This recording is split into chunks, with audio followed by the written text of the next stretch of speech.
조선 후기의 시조를 설명해 보도록 하겠습니다. 문학비 책 102쪽을 펼쳐주세요. 조선 후기에도 여전히 강호, 한정가류의 시조는 여전히 창작이 되고요. 그 이후에도 이제 조선 후기라는 것을 임진왜란 이유잖아요. 근데 이제 조선 후기에는 무엇이 중요해졌느냐. 조선 전기 때는 우리 사대부와 기녀였잖아요. 그런데 조선 중기 이후로 중인계층, 전문 가객이 등장을 하기 시작해요. 그래서 지금 여기에 있는 사람들 있죠? 이제 전문 가객들이야. 가객이라는 건 중인이니까 능력은 있지만 신분상의 한계 때문에 내가 관직에 진출하기가 좀 어려워요. 그런 사람들이 이제 시조를 창작하면서 돈벌이 일을 하게 되는 거죠. 그래서 특히나 김천택이라는 작가는요. 여러분 혹시 청구영원 이런 거 들어본 적 있죠? 얘가 가고원류, 청구영원 이런 게 이제 조선시대의 시조집이거든요. 그런 걸 편찬해낸 사람들이 바로 이 전문 가객이야. 그러니까 좀 적당히 수준도 있으면서 노래도 잘하면서 시도 잘 짓고 이렇게 능력도 있는 그런 사람들의 시조를 공부해 보도록 하겠습니다. 먼저 한호의 집방석 내지 마라예요. 간단하지만 한번 읽어보겠습니다. 따라 읽으세요. 집방석 내지 마라 낙엽엔들 못 앉으랴. 집방석 내지 마라 낙엽엔들 못 앉으랴. 솔불 혀지 마라 어제 진달 돋아온다. 솔불 혀지 마라 어제 진달 돋아온다. 아이야 박주산채일 망정 없다 말고 내어라. 아이야 박주산지일 망정 없다 말고 내어라. 네, 너무 쉽죠? 여러분 이거 많이 들어봤을 거예요. 집방석 내지 마라 낙엽엔들 못 앉으랴. 그러면 우리 시에서 제일 먼저 판단해야 하는 거 긍정적 의미의 시어와 부정적 의미의 시어잖아요. 그러면 집방석은 필요 없고 그 다음에 낙엽은 좋은 거죠. 그러면 낙엽은 동그라미, 집방석은 크다. 괜찮아요? 아깝지 않아요?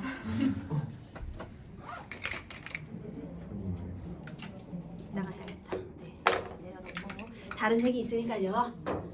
낙엽엔들 못 앉으랴. 자, 낙엽은 자연적인 가치.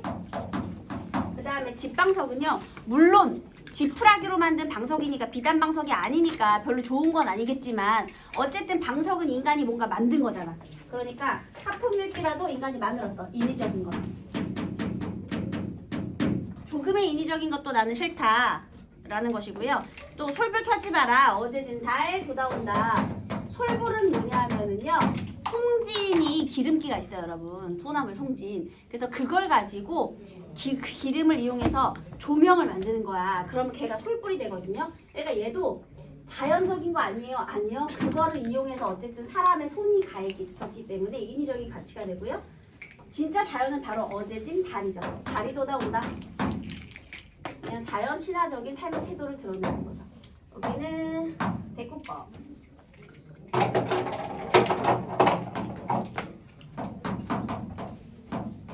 그 다음에 대조. 그래서 대조적인 의미의 시를 사용해서 주제의식을 강조하는 거죠. 자연 친화적인 삶의 태도. 아이야 박주세 한채 일망정. 여기서 아이가 누굴까요, 여러분? 화자, 가상. 그러니까 지금 화자가 아니고 청자를 말하고 싶었던 거죠. 그죠, 그죠. 가상의 청자. 그러니까 아이야라는 것은 사실은 내가 데리고 있는 시비일 거예요. 그죠? 어쨌든 아이야. 자, 무슨 형식? 그렇지. 말 건네는 형식으로. 박주산채일망정 없다 말고 내어라. 박주산채라는 소재도 굉장히 자주 등장하죠. 선생님이 박주가 탁주라고 했죠. 천주 말고. 그러니까 품질이 낮은 술에 산나물, 그냥 산나물 뜯어가지고 안주하겠다는 거거든요. 자, 그러면 자연 친화적인 삶의 태도 플러스 소박한 삶의 태도. 한마디로 안빈낙도. 대표적인 강호 한정가가 되겠죠. 박주산 세일망정 없다 말고 내어라. 소박한 술 한 잔이면 뭐 얘는 그냥 뭐 술이면 땡큐 이런 스타일인가 보네요. 어쨌든 간에 대표적인 자연 친화적인 시조가 되겠습니다. 자, 이번에 김천택의 시조인데요. 특히 이 김천택이라는 작가를 잘 들어두세요. 중인계층의 전문가계. 따라 읽겠습니다. 전원의 남은 흥을 전나귀에 모두 싣고 저는 남은 흥을 전나귀에 모두 싣고 계산 익은 길로 훔치며 돌아와서 계산 익은 길로 훔치며 돌아와서 아이야 금서를 다스려라 나무늘을 보내리라. 아이야 금서를 다스려라 나무늘을 보내리라. 아마 여러분 이거 주객전도된 표현 할 때 엄청 많이 배웠을 거예요. 그쵸? 전원의 나무능을. 그 다음에 또 전원의 나무능을은 1학년 때 내신 시험 볼 때 아마도 우리 추상적 관념의 구체화에서 또 많이 등장했던 그런 시예요. 혹시 기억하고 계시나요? 네. 네. 자, 일단 전원에 남은 흥. 여기 전원이라는 거는 자연적인 공간이죠. 자연. 그럼 전원에 남은 흥. 남은 흥이라는 건 자연을 즐기고 남은 흥이 되겠죠. 그래서 자연에 남은 흥을 자 어디에다 실어? 전나귀에 실어요. 그래서 다시 흥을 실었다. 이게 무슨 택배도 아니고 흥 눈에 안 보이잖아. 추상적 관념의 구체화가 되겠죠.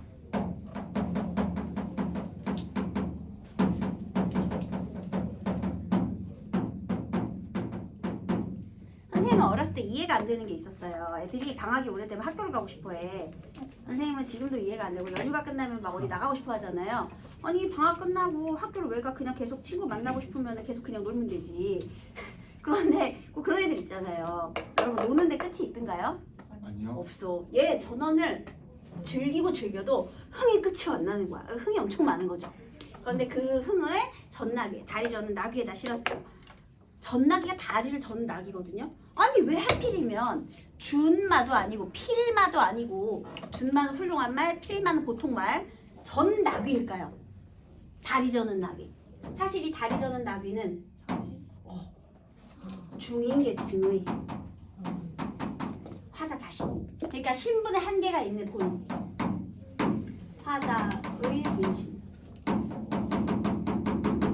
내가 가지고 돌아오는 거잖아. 그러니까 사실 나귀에 싣고 돌아왔다는 표현은 내가 가지고 돌아온 것이기 때문에요. 아, 청소하시는 거 힘들겠다. 내가 너무 푹 뿌려놔가지고. 이미 늦었어. 네. 이미 끝났습니다. 아이씨, 어떡하지?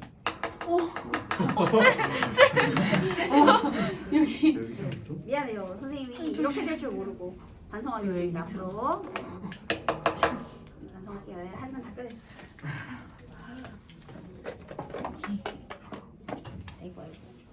네, 그래서 지금 전나귀가 그 신분상의 한계를 가진 본인이고요. 사실 이 작품이 만약에 기출이 된다 그러면 이 김천택이라는 전문 가객층의 등단과 관련된 시대 상황이 나올 거예요. 그래서 이제 그거에 맞춰서 이렇게 해설할 수 있느냐 그런 문제가 또 나올 수 있습니다. 그 다음에 계산은 계곡이 있는 산이에요. 이건 다 자연의 공간이죠. 얘도 그렇고 얘도 그렇고 다 자연이에요. 계산 익숙한 길. 왜냐하면 익숙한 길이라는 건 내가 그동안 자연에서 지금 살고 있은 지 오래되었다는 뜻이에요. 이것도 익숙하다라는 표현을 통해서 아 내가 자연 속에서 살게 된 지 오래되었다 이렇게 되고요. 흥치며 돌아와서 아이야 여기도 또 아이야 똑같이 말 건네는 형식을 썼죠. 금서를 다스려라. 금은 검은 거고요. 서는 책이에요. 그러니까 음악과 독서죠. 금서를 다스려라. 자, 남은 해를 보내리라. 남은 해. 자, 남은 해는요. 중의적 표현이 되겠습니다. 어떻게 중의적인 표현일까요? 여기서 만약에 해가요. 1년, 2년 그 년, 해 년이에요. 그러면 어떤 뜻이죠? 남은 일생. 남은 일생을 보내겠다. 남은 생을 보내겠다. 여생을 보내겠다. 이렇게 된 거고요. 해가 만약에 하늘에 뜬 해예요. 하루 해예요. 그러면 남은 하루를 보내겠다. 오늘 하루일 수도 있고요. 평생일 수도 있고요. 그래서 그렇게 해서 중의적인 표현이 되겠습니다. 얘도 똑같이 뭐예요? 자연 친화와 그 다음에 안 빈낙도하는 삶의 태도.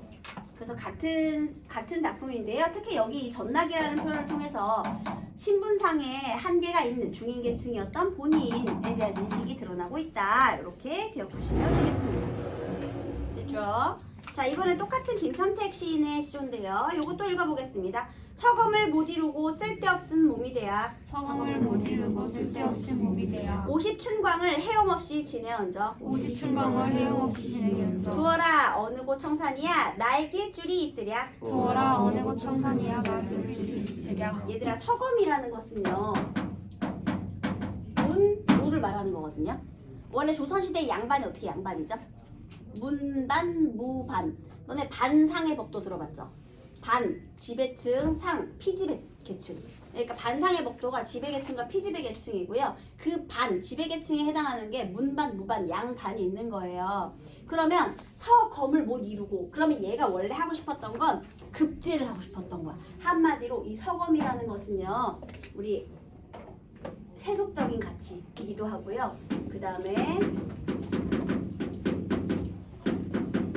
다시 말하면 입신양명을 말하는 거예요. 근데 여기서 중요한 건 그것을 뭘 이루고 쓸데없는 몸, 이것을 못했더니 나는 쓸데없는 몸이다. 그러면 내가 원래 지향했던 가치는 사실 관직 나가고 싶지. 그런데 왜 못 나갔다고요? 신분의 한계. 얘로 인해 이루지 못했어요. 자, 그럼 여기에서 쓸데없는 몸이라는 말을 통해서 본인 자신에 대한 어떤 태도를 알 수 있어요? 자조적인 태도. 그래서 여기는요, 본인의 삶에 대한 회한이 있는 거예요. 후회와 한. 쓸데없는 몸이 돼요. 그 다음에 50충광을 하는 것 없이 지냈구나. 이게 본인에 대한 평가죠. 그죠? 그래서 한 거 없이 지냈다. 줘라. 근데 여기서 끝나지 않고 줘라. 어느 곳의 청산이야. 청산은 자연이 되겠습니다. 그죠?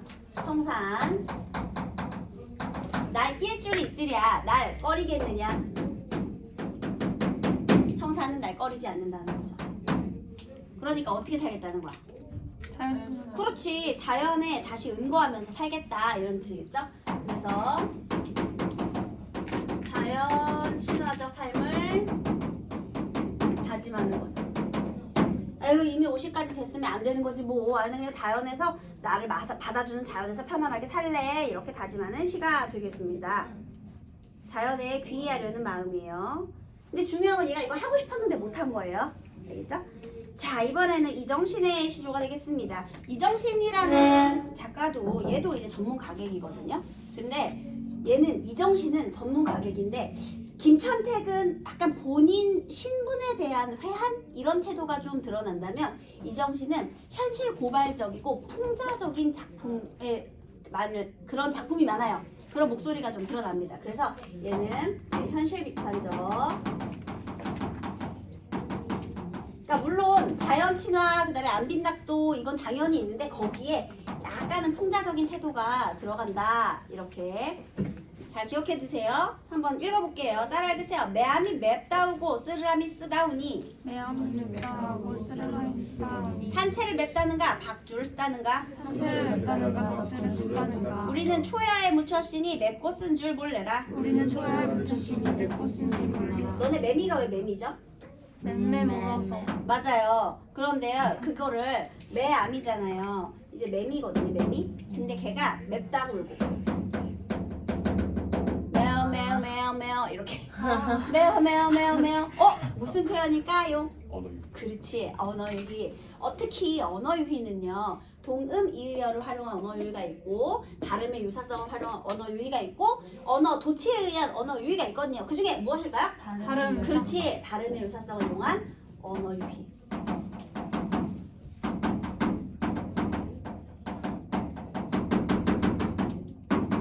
자, 매미는 맵다고 울고요. 쓰르라미가 원래 울음소리가 쓰르람 쓰르람 쓰르람 이렇게 울어서 쓰르람이거든요. 그것도 쓰다 쓰다 쓰다 쓰다 이렇게. 그래서 쓰르람이에요. 쓰르라미라는 게 원래 있어요? 그런 거. 귀뚜라미 아니에요? 쓰르람이. 오. 쓰르람 쓰르람 쓰르람 쓰르람 이렇게 울어요, 여러분. 귀뚜라미는 어떻게 울어? 빗줄. 그래, 귀뚤 울어서 귀뚜라미예요. 소쩍새는 소쩍. 꿩은 꿩. 그래서 꿩이에요. 꿩도 꿩 울어요. 깜짝 너네 꿩 울음소리 들어본 적 없지? 네. 선생님 들어봤거든요. 깜짝 놀랐어. 어느 날 산속에서 갑자기 꿩 그러는 거야. 그게 꿩 울음소리예요. 진짜 신기해요. 자, 그래서 꿩이더라고. 진짜 꼭 진짜 꿩 그런다니까? 그럼 무슨 소리야? 그랬더니 꿩 울음소리. 자, 쓰르라미는 쓰다 운다. 이거 무슨 법이냐면 이거 됐죠. 그 다음에 또 하나 우리말의 묘미가 겁나 잘 살아나고 있죠, 여러분. 바로 이런 게 우리말의 묘미 아니겠습니까? 매미는 맵다, 쓰르라미는 쓰다 이런 거. 그다음에 이렇게 우리말의 묘미도 잘 살리고 있고요. 산채를 맵다고 하느냐, 밥줄을 쓰다고 하느냐. 자, 얘가 뭐가 맵다고 했다고요? 산채. 산채가 맵다. 그 다음에 박주가 쓰다. 얘들아, 그럼 매미랑 쓰르라미는 긍정적인 존재, 부정적인 존재야? 부정적.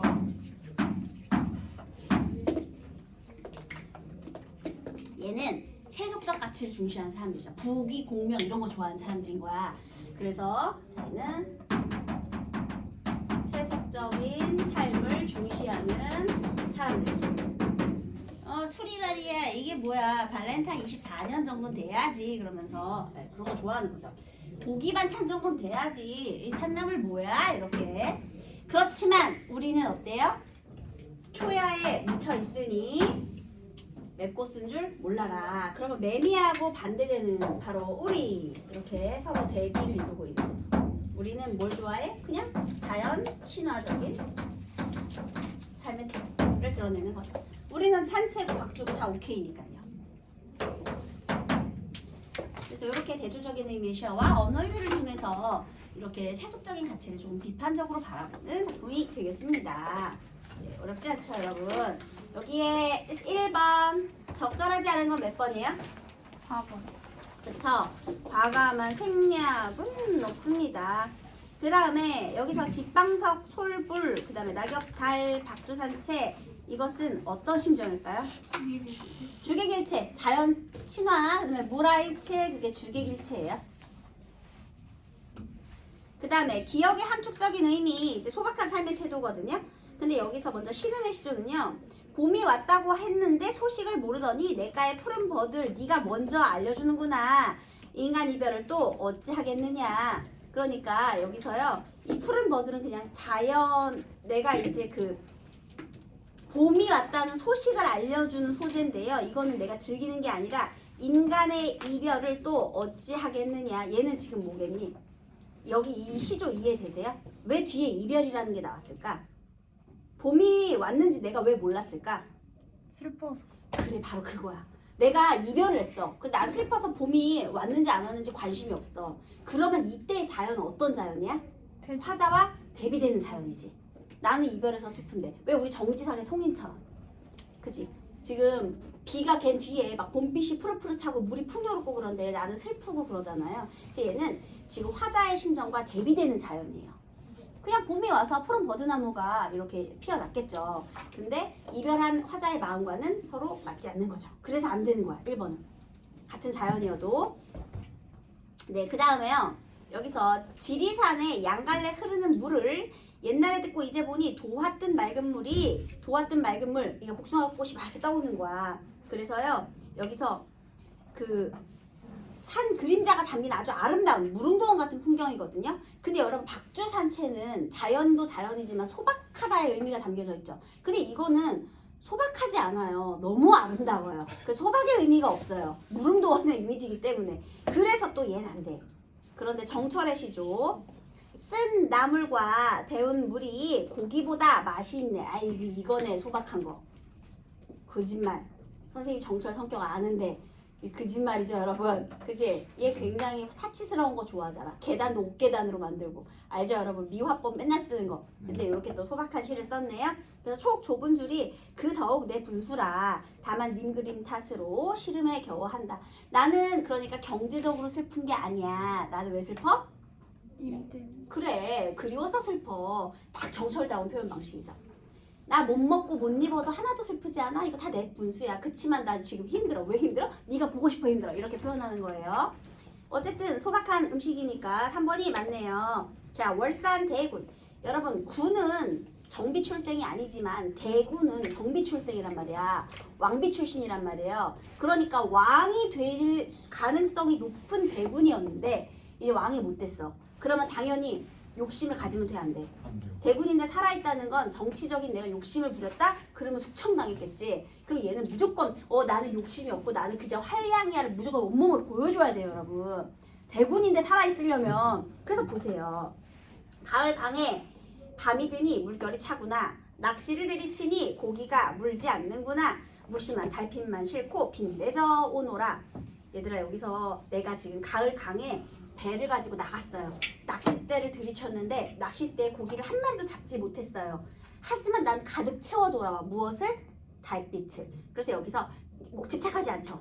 얘는 왜냐하면 돈이 부족한 게 아니거든요. 그러니까 사실은 고기잡이를 하러 나간 게 아니라 가을 강의 흠취를 즐기러 나간 거예요. 그리고 목적을 달성했죠. 달빛을 가득 싣고 돌아오니까. 그래서 무욕, 달관의 삶의 태도, 자연, 친화적 삶의 태도, 그 다음에 자연과 하나 되는 물알체의 삶의 태도, 이게 여기서 다 드러나는 거예요. 월산대군의 시조.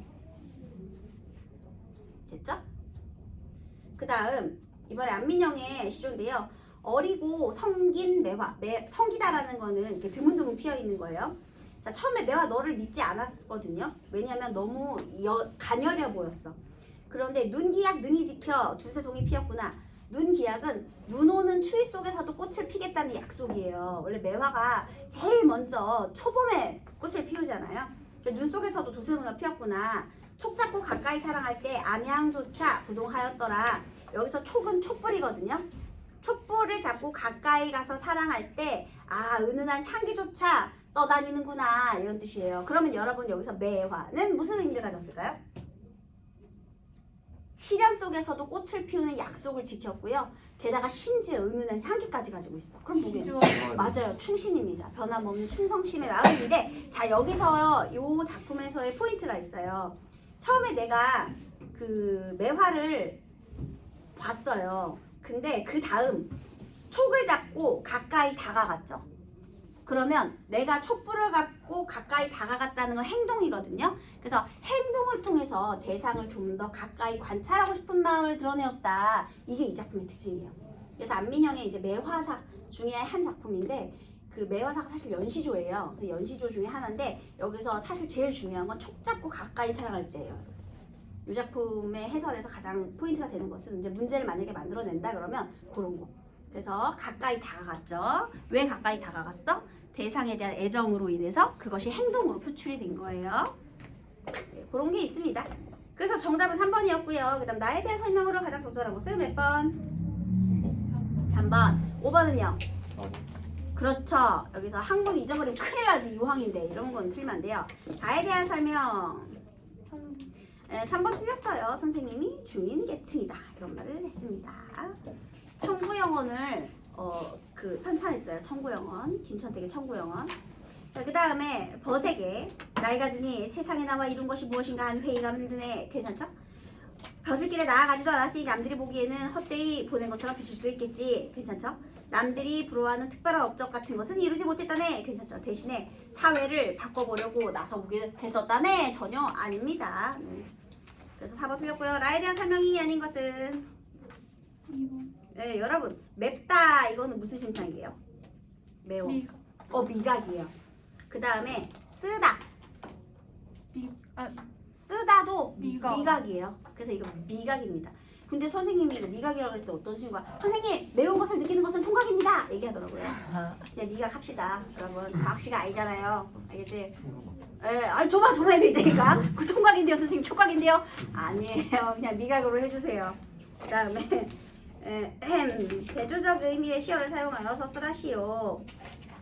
이건 어떻게 하냐? 서금의 뜻을 이루지 못한 것을 청산해서 해소하려 함. 선생님 근데 네. 그 라에서 울었잖아요. 네. 근데 그걸 촉 아니에요. 청각도 괜찮아요. 안에 네, 청각도 됩니다. 청각. 맴. 그다음에 이렇게 하니까 일단 기본적으로 청각이죠. 네. 소리니까요. 네. 자, 이번에는 아까 전에 여기 이정신 있잖아요. 요분이에요. 또 있습니다. 발가벗은 아이들이.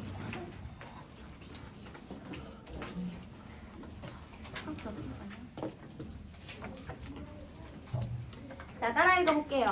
발가벗은 아이들이 거미줄 테를 들고 개천으로 왕래하며 발가벗은 아이들이 거미줄을 들고 개천으로 왕래하며 발가숭아 저리 가면 죽느니라 이리 오면 사느니라 발가숭아 저리 가면 죽느니라 저리 오면 살라니라 불오나니 발가숭이로다 부르다니 발가숭이가 아마도 세상 일이 다 이러한가 하노라. 아마도 세상 일이 다 이런가 하노라. 네, 자 이정신의 시조인데요. 이 시조가 굉장히 자주 등장하고 아마 여러분 배운 적 있을 거예요. 여기서 발가벗은 아이들이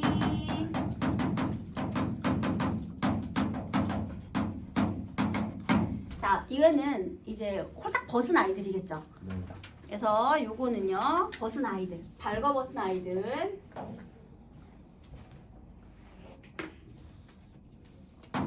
얘는 벌거벗은 아이들이에요. 그런데요, 벌거벗은 아이들이 자 거미줄 테를 들고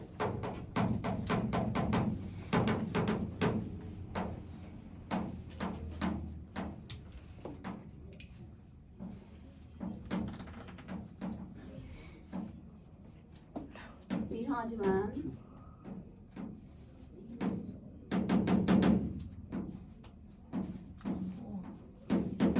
자 거미줄 테예요. 뭘까요? 잠자리채. 그러면 얘는요 함정이죠. 그쵸? 그 다음에 개천으로 왔다 갔다 하면서 자 여기서 거미줄 테를 대고 얘네들이 왔다 갔다 하면서 뭐라고 외치느냐, 발가숭아 발가숭아 저리 가면 죽고 이리 오면 산다. 저리 가면 죽고 이리 오면 산다 라고 지금 얘네가 외치고 있는 거거든요. 인용하고 있는 거죠. 얘네들의 말을요. 근데 이거 잠자리. 지금 뭐냐, 발가숭이가 도대체 누굴까 얘들아? 잠자리. 맞아요. 얘가 붉은 고추 잠자리를 발가숭이라고 했대요. 그러니까 지금 여기 뭐가 날아다니고 있는 거야? 잠자리. 잠자리를 어떻게 읽느냐? 너무 시적이야. 사람은 잘 그리죠. 고추 잠자리. 자, 얘가 지금 발가숭이인 거예요. 그러면 이 발가숭이는 얘하고 비교했을 때 이 누드의 아이들과 고추 잠자리 둘 중에 누가 더 약자예요? 발가숭이. 잠자리가 약자죠. 게다가 저리 가면 죽고 이리 가면 산다. 이거 거짓말이죠. 우리 남을 속이는 말을요 모해한다고 해요. 그래서요 우리 발가벗은 아이들은요 속이는 사람, 그러니까 모해자. 그 다음에 얘네는 당하는 애죠. 그래서 모해를 당하는 사람 피모해자. 그러니까 얘가 가해자고 얘가 피해자예요. 가해자 피해자. 그래서 이런 거를요 거짓말인데 특히 달콤한 말로 상대방을 속인다와 관련된 사자성어 뭐예요? 가문. 맞아요. 감언이설. 감언이설로 지금 상대방을 속이고 있는 거죠, 여러분. 애기들이. 그죠? 그래서 그렇게 부르는 것이 발가숭이로구나. 자, 이렇게 부르는 것이 발가숭이다. 자, 여기서는 이제 두 개가 다 되는 거죠. 그래서 무슨 법? 중의법. 여기가 중의법. 이렇게 얘를 부른다 해도 되고 부르는 게 얘구나 해도 되고요. 그래서 둘 다 되는 거예요. 여기는 두 개가 다 돼요. 부르는 것이 발가숭이로구나, 부르는 것이 발가숭이로구나, 두 개가 다 되는 거죠. 어머나 지금 눈 오나 봐요, 여러분. 이게 무슨 일이야? 진짜 세상. 지금 3월 아니에요? 눈발이 달리네요. 그러게요. 그래서 부르는 것이 발가숭이로구나. 요거 중의법이야, 얘들아. 그 다음에 아마도 세상 일이 다 이러한가 하노라. 자, 지금 이거를요 누가 본 거야? 이정신.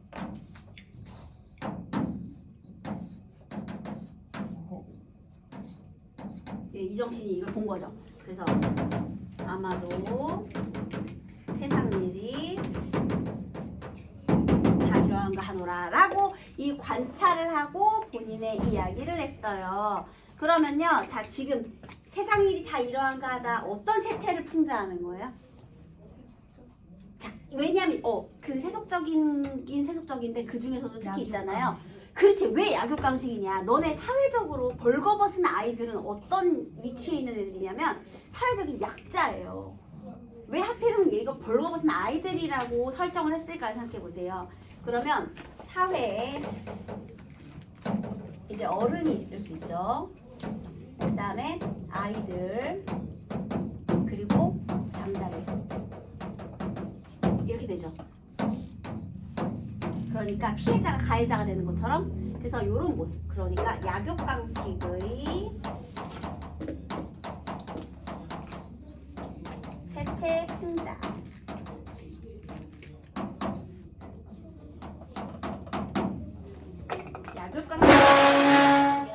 약육강식의 세태를 풍자하고 있는 거예요.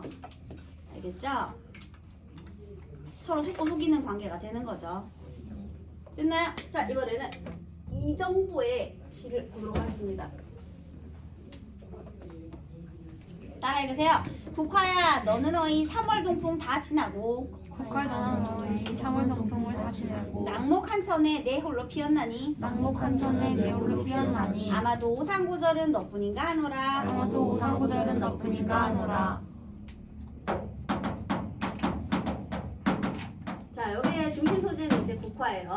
국화야 너는 어찌서 3월 동풍. 얘들아 3월은 봄이잖아요. 봄바람 불 때 봄은 꽃 피기 좋은 계절이죠. 왜냐면 따뜻하니까요.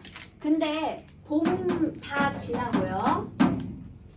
낙목 한천. 낙목 한천은요. 낙목 나뭇잎이 떨어지는 어떤 계절일까요? 가을? 그렇지. 국화 가을에 피잖아요. 나뭇잎이 떨어지는 추운 하늘. 추운 날 되겠습니다. 나뭇잎 떨어지는 추운 날 이렇게 해석하시면 돼요. 국화야 너는 왜 봄 다 지나고 이렇게 추운 가을에 꽃을 피웠니?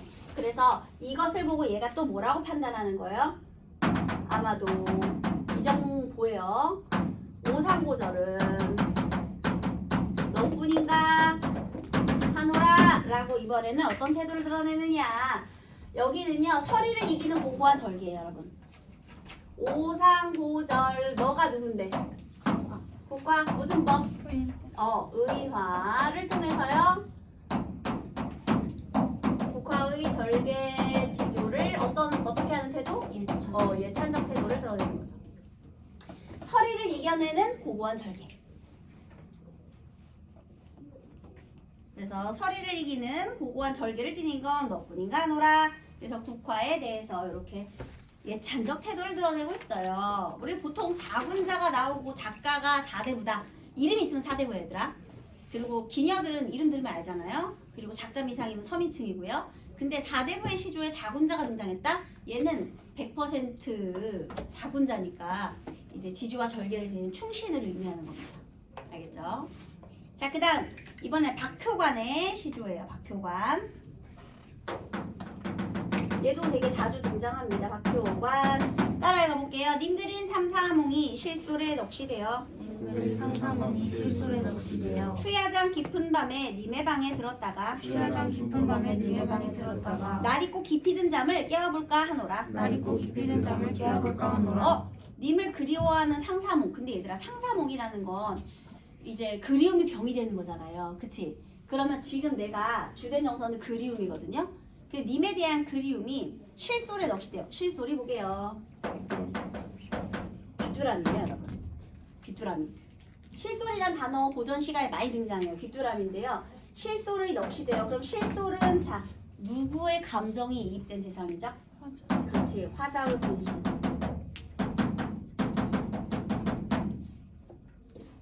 추야 가을밤 깊은 밤에 긴 가을밤 깊은 밤에 님의 방에 들었다가 날 잊고 깊이 든 잠을 깨워볼까 하노라. 자 지금 님은 어떻게 하고 있어요?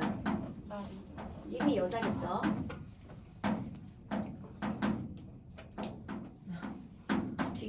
지금 이 님은요. 머리카락 이건 왜냐면 님이 여자니까. 여자니까 머리 풀고 자야지. 머리 묶고 자면 탈모 걸려. 님은요 지금 날 잊고 깊이 든 잠이니까 나에 대한 그리움이 있어 없어? 없지. 지금 화자로 대비되죠. 님은 무심하죠. 님은 무심해. 지금 잠이 옵니까? 이런 거죠. 너 그렇게 잘 자더라? 지금 내 생각 안 해? 처잘 때야 지금? 이런 뜻이죠. 그래서 어떻게 하고 싶어? 귀뚜라미를 변해가지고 가가지고 귀뚜 이렇게 해서 깨우고 싶은 거죠. 이해되셨어요? 화자는 그리움. 자 여기 님과 화자가 대비를 이루고 있고요. 자 그러면 여기는 무심한 님에 대한 원망의 정서가 있다 없다? 있다. 있지. 그러니까 얄미워서 깨우고 싶잖아. 그지? 여기 원망이 있는 거야. 그리움과 원망이 같이 있는 거죠. 왜냐면 이렇게 날 잊고선 지금 자니까. 원망 플러스 그리움. 원망을 포함하는 그리움이에요. 무심하니까요. 자, 시름의 시조. 노래 만든 사람 시름이 많기도 많구나. 일러서 다 못 일러. 자,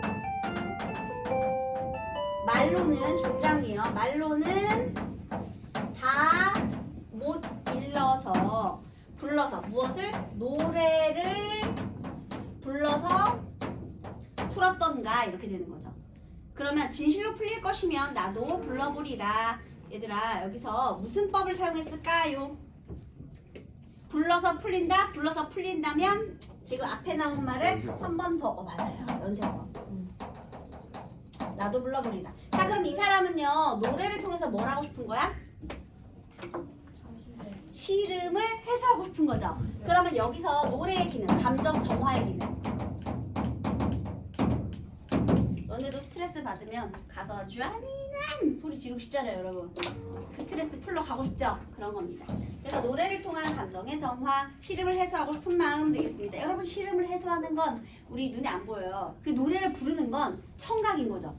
그래서 감각적으로, 구체적으로, 그러니까 이거를 시각화는 아니지만 노래를 부르는 건 또 시각화 좀 이상하잖아요. 그래서 청각을 통해서 시름을 해소하고자 하는 창의적 발상 되겠습니다.